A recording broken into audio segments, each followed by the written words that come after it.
నా నమస్కారాలు. మహాత్మా గాంధీ ఉపాధి హామీ పథకం చాలా గొప్ప పథకం. దీనికి ఎంతో గొప్ప ఆదరణ ఆంధ్రప్రదేశ్ రాష్ట్రంలో, అప్పుడు ఉమ్మడి ఆంధ్రప్రదేశ్ రాష్ట్రంలో వైఎస్ రాజశేఖర రెడ్డి గారు ఉన్నప్పుడు ప్రారంభించిన ఒక గొప్ప పథకం ఇది. విబిజీ రామ్జీ, అసలు ఆ పేరు కూడా కరెక్ట్గా ఎంత ట్రై చేసినా పలకాలంటే చాలా కష్టమవుతుంది. ఈడ రామ్జీ అంటారు. అందరూ ఏమంటే ఈ రాము, ఈ లడ్డు, వీటి మీద డైవర్ట్ పాలిటిక్స్ చేస్తూ ఉంటారు అనేది అందరూ మర్చిపోతుంటారు.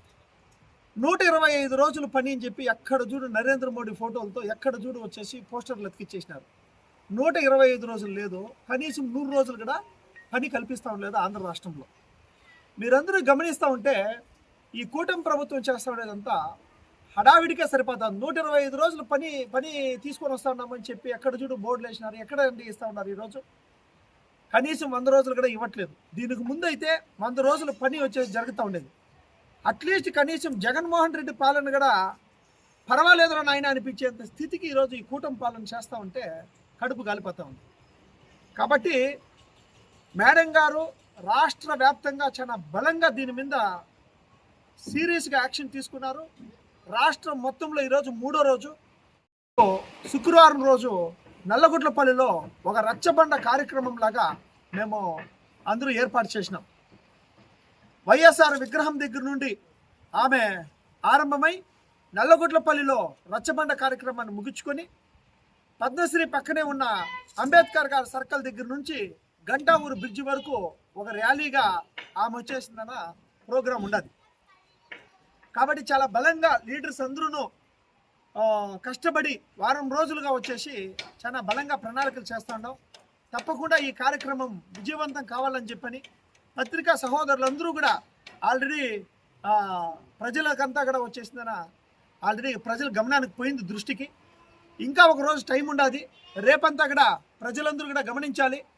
వైఎస్ శర్మిలారెడ్డి గారు వైఎస్ రాజశేఖర రెడ్డి గారి బిడ్డ, కాంగ్రెస్కి చిక్కిన ఒక వరం అని చెప్పి మేము భావించాలి. ఈరోజు అహర్నిశలు కష్టపడి ఎక్కడో నామరూపాలు లేకుండా కాంగ్రెస్ పార్టీని చేసేసిండ్రు ఈ రాష్ట్రంలో. కానీ వైఎస్ శర్మిలారెడ్డి గారు వచ్చినప్పుడు ఇంకా ఈరోజు వచ్చేసి ఈ స్థాయికి కాంగ్రెస్ పార్టీ ఎప్పుడు గత 10 ఏళ్లలో ఈ వైభవము, ఈ హంగు హార్బాటాలు వైఎస్ రాజశేఖర రెడ్డి గారు ఉన్నప్పుడు చూసినామంతే. దాని తర్వాత 10 సంవత్సరాలు ఈ కాంగ్రెస్ పార్టీ అనే నామరూపాలు లేకుండా చెప్పులు గుర్తు, ఆ గుర్తు, ఈ గుర్తు అనుకొని పనికిరాని వాళ్ళంతా కూడా వచ్చేసి కాంగ్రెస్ పార్టీలో కొన్ని అవకతవకలు జరిగినాయి. జరగకుండా లేవు అనేదానికి లేదు. తప్పకుండా కొన్ని తప్పిదాలు జరుగుతాయి ఏ పార్టీలో అయినప్పటికీ. కాబట్టి మొత్తము చెప్పులు మయమైపోయింది. మొత్తం కాంగ్రెస్ పార్టీలో ఉన్న మహమహనీయులంతా పైన ఆకాశంలో ఉండాల్సిన వాళ్ళు కింద చెప్పుల దగ్గరకు వచ్చి నిలబడిపోయారు మొత్తం నాయకులంతా. కానీ తప్పకుండా ఈసారైనా కాంగ్రెస్ పార్టీలో ఇలాంటి అవకతవకలు అనేది జరగకుండా చాలా సీరియస్గా, చాలా పకడ్బందీగా శర్మిలమ్మ గారి నాయకత్వంలో సుదీర్ఘంగా వెళ్తా ఉన్నాం.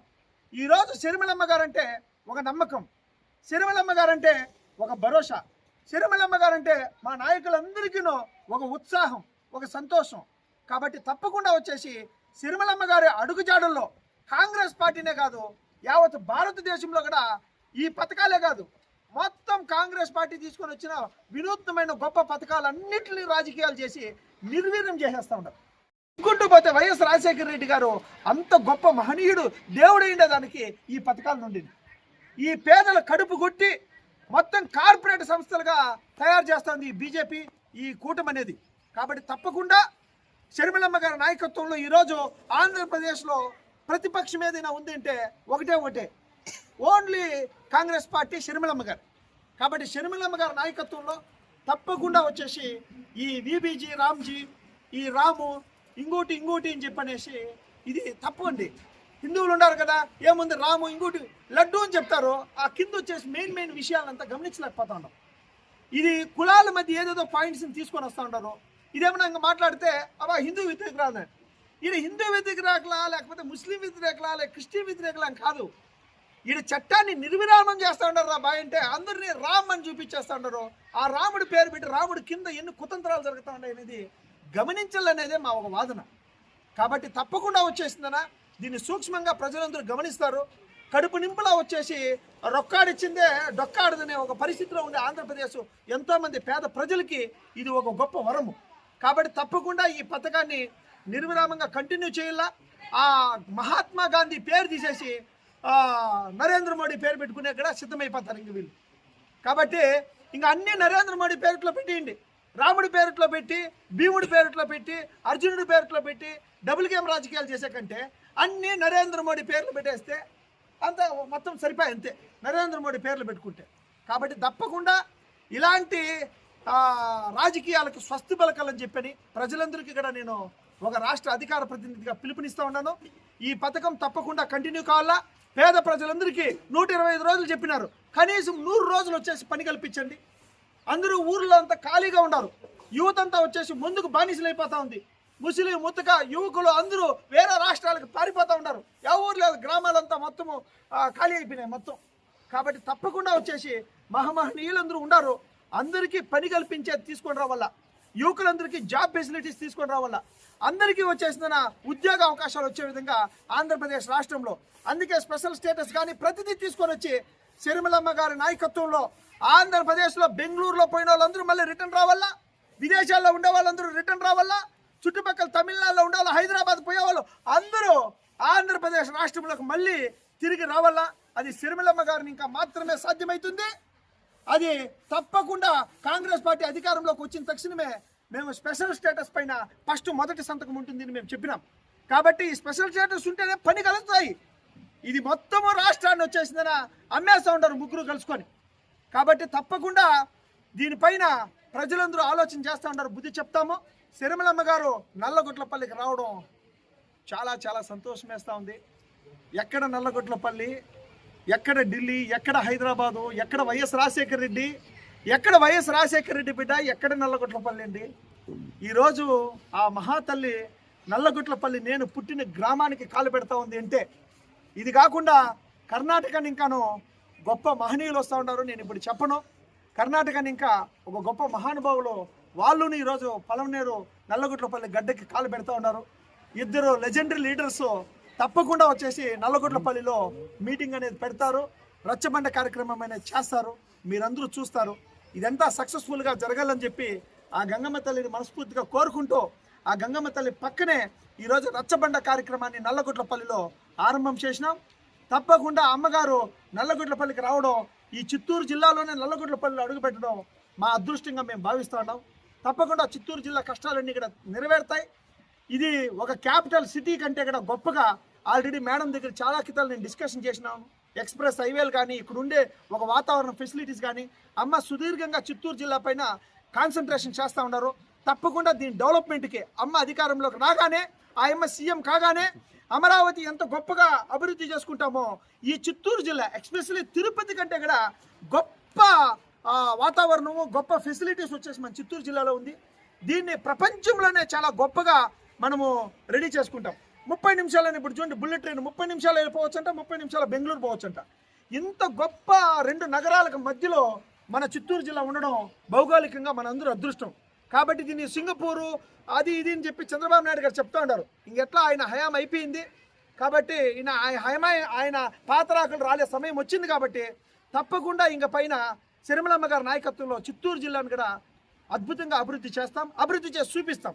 మాటలు చెప్పి సింగపూర్ అని గుమ్ముండే కాదు, ఇదేం సింగపూర్ అండి. సింగపూర్ కంటే 100 విధాలుగా ఎంతో గొప్ప భౌగోళికమైన ఉండే అట్లా ఒక ప్లేస్. కాబట్టి తప్పకుండా దానికి మించి సిరిమలమ్మ గారి నాయకత్వంలో చిత్తూరు జిల్లాని స్విట్జర్లాండ్కి మించి మేము వచ్చేసిందన్న అభివృద్ధి చేసుకుంటాము, సింగపూర్కి మించి మేము అభివృద్ధి చేసుకుంటాము. వేరే దేశాలతో పోలికే లేదు మన చిత్తూరు జిల్లాకి. అంత గొప్పగా అమ్మ సీఎం కాగానే ప్రత్యేక దృష్టి పెట్టి అమ్మ దగ్గర పట్టి బడ్జెట్ అంతా తీసుకొని వచ్చి ఒక గొప్ప నగరంగా చిత్తూరు జిల్లాని నేను అభివృద్ధి చేపిస్తామని చెప్పి మా నాయకులందరూ కలిసికట్టుగా పోరాడతామని చెప్పి మనస్ఫూర్తిగా ఈ సభాముఖంగా తెలియజేస్తున్నాం. అమ్మనే నల్లగొట్లపల్లికి పిలిపించినాం. ఆయమ్మ సీఎంగా గెలిచిన తర్వాత ఈ చిత్తూరు జిల్లాని గొప్పగా అభివృద్ధి చేసి, చంద్రబాబు నాయుడు ఆయన హయాం ఎట్లా ముగిసింది, కనీసం లోకేష్ గారి కన్నా మేము తప్పకుండా చూపిస్తాం. అందరూ చూసి బుద్ధి తెచ్చుకునే విధంగా ఈ చిత్తూరు జిల్లాను అభివృద్ధి చేసి చూపిస్తాం. థ్యాంక్ యూ అండి, thank you sir. Last okay చెప్పండి సార్. ఆంధ్రప్రదేశ్ కాంగ్రెస్ కమిటీ అధ్యక్షురాలు, మా నాయకురాలు శ్రీమతి వైఎస్ షర్మిలారెడ్డి గారి ఉపాధి హామీ పరిరక్షణ యాత్ర ప్రారంభమై నేటికి 3వ రోజు. ఈ యాత్ర యావత్ ఆంధ్రప్రదేశ్లో ప్రతి జిల్లాలో ప్రతి 2 నియోజకవర్గాల్లో గ్రామీణ ఉపాధి హామీ కూలీలతో ముఖాముఖి మాట్లాడేందుకు, వారి సమస్యలను అడిగి తెలుసుకునేందుకు బీజేపీ ప్రభుత్వం మహాత్మా గాంధీ పేరును ఉపాధి హామీ పథకం నుండి తొలగించడం, దానిపైన కూలీల అభిప్రాయాలను తెలుసుకుంటూ కూలీలకు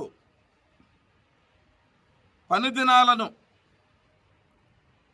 సక్రమంగా ఇవ్వకుండా పని దినాలను కూడా దొంగిలించేటువంటి ప్రభుత్వాలను నిలదీసేందుకు ప్రత్యక్షంగా ప్రతి పేద కూలీ వద్దకు రావాలని, వారిని నేరుగా అడిగి తెలుసుకునేందుకు సంకల్పించి ఈ ఉపాధి హామీ పరిరక్షణ యాత్ర ప్రారంభం చేయడం జరిగింది. ఈ యాత్ర సక్రమంగా ప్రతి నియోజకవర్గంలోని ప్రతి కాంగ్రెస్ కార్యకర్త, పిసిసి అధ్యక్షురాలకు మద్దతిస్తూ కూలీలకు న్యాయం జరిగే విధంగా చేస్తూ ఉన్నారు. ఈ యాత్రలో భాగంగా ముఖ్యంగా పిసిసి అధ్యక్షురాలు రాజశేఖర రెడ్డి గారు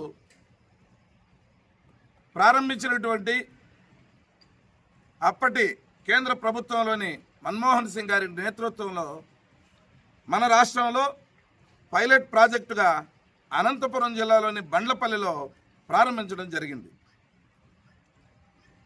ఈ యాత్ర సరిగ్గా 20 సంవత్సరాల ముందు ఈ పథకాన్ని ప్రారంభించి మహాత్మా గాంధీ గ్రామీణ ఉపాధి హామీ పథకంగా రూపకల్పన చేసి 20 సంవత్సరాలైంది. ఈ బీజేపీ ప్రభుత్వం మహాత్మా గాంధీ పైన, అలాగే అంబేద్కర్ పైన వివక్ష చూపుతూ చట్టసభల్లో కూడా అవమానపరుస్తూ వారి పేరున కూలీలకు ఉపాధి కల్పించే దాంట్లో మహాత్మా గాంధీ పేరును కూడా తొలగించి నిజంగా దేశద్రోహులుగా కూడా తయారవుతున్నారు అనే దానికి ఈ మహాత్మా గాంధీని పేరు తొలగించడమే కారణమనేసి సందర్భంగా తెలియజేస్తా ఉన్నాం. ఈ కార్యక్రమంలో భాగంగా జిల్లాలో మొట్టమొదట ఫిబ్రవరి 6న పలమనేరు నియోజకవర్గంలో ఏపీసీసీ అధికార ప్రతినిధి మిత్రులు శ్రీ బివిఎం శివశంకర్ గారి నేతృత్వంలో, వారి ఆధ్వర్యంలో ఈ కార్యక్రమం వైఎస్ రాజశేఖర రెడ్డి గారి విగ్రహం వద్ద ఆయనకు పూజా కార్యక్రమాలతో ప్రారంభమవుతుంది. ఈ కార్యక్రమాన్ని జిల్లా నలుమూలలోని కార్యకర్తలందరూ కూడా, ఈ పలమనేరు నియోజకవర్గంలోని ప్రతి మండల అధ్యక్షులు, కార్యదర్శులు, అలాగే జిల్లా ఉపాధ్యక్షులు, ఓబీసీ చైర్మన్లు, అలాగే ఇక్కడ ఉన్నటువంటి ప్రతి కార్యకర్త చాలా సంతోషంగా మేడం గారికి స్వాగతం పలికేందుకు అన్ని ఏర్పాట్లు కూడా చేయడం జరుగుతూ ఉంది. ఇప్పుడు మన కార్యక్రమ వివరాలన్నీ కూడా